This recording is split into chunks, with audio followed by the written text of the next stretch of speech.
Pemirsa, inilah sebuah proyek kebanggaan yang katanya sih anti macet dan investasi sosial. Ini makin hari makin bikin pusing negara. Ya, siapa lagi kalau bukan kereta cepat bus Jakarta-Bandung? Dulu dilulukan, sekarang utangnya malah membengkak sampai ratusan triliun rupiah. Pemerintah bilang itu investasi sosial, tapi kenapa ujung-ujungnya BUMN yang megap-megap? Siapa yang sebenarnya diuntungkan dari investasi sosial yang bikin kas negara sesak napas ini? Seperti yang telah lama diperkirakan berbagai kalangan, beban utang proyek kereta cepat Jakarta-Bandung atau WUS kini menjadi beban berat bagi pihak yang menanggung utang. Sejak awal banyak pihak menilai, proyek ini berpotensi menimbulkan masalah di kemudian hari bagi BUMN yang dilibatkan. Mereka menyoroti perencanaan keuangan yang dinilai terlalu optimistis, serta pembekakan biaya yang terus terjadi selama masa konstruksi. Janji manis di awal, hasil pahit di akhir.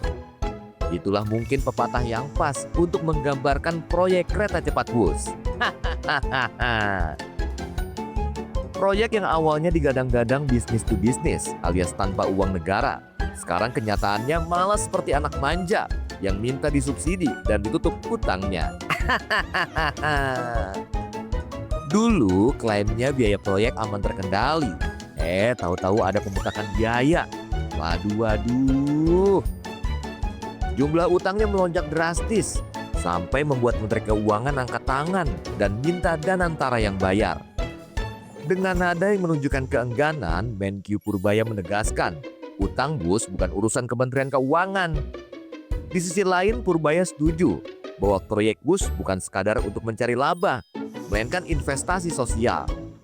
Pandangan tentang WUS sebagai investasi sosial ini seperti yang disampaikan oleh Presiden RI ke-7 Joko Widodo.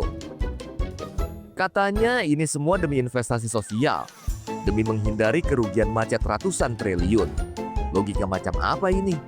Menghindari rugi macet, kok malah menciptakan utang baru yang menggunung?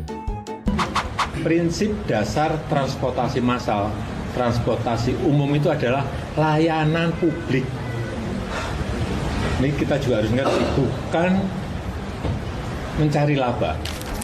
Kita rakyat biasa bingung. WUS memang cepat, tapi kecepatan utang membengkaknya jauh lebih cepat. Mereka yang dulu paling keras bilang proyek ini tak pakai APBN, kini jadi yang paling sibuk merestrukturisasi utang ke Cina sampai minta tenor diperpanjang 60 tahun. 60 tahun pemirsa, itu artinya cucu kita yang baru lahir pun sudah diwarisi beban utang kereta super cepat ini. Ironisnya di tengah polemik utang yang mencekik ini justru muncul kabar Komisi Pemberantasan Korupsi sudah mulai menyelidiki dugaan markup atau penggelembungan anggaran. Benar-benar sinetron yang tidak lucu, pembangunan ambisius, tapi perencanaan ceroboh, dan ujung-ujungnya rakyat yang menanggung resiko. Jadi WUS ini proyek kebanggaan atau jangan-jangan proyek warisan beban nih? Pemerintah boleh saja terus-terusan membela diri dengan dalih keuntungan sosial.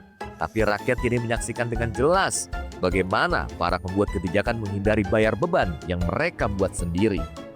Tim Liputan, Loka TV.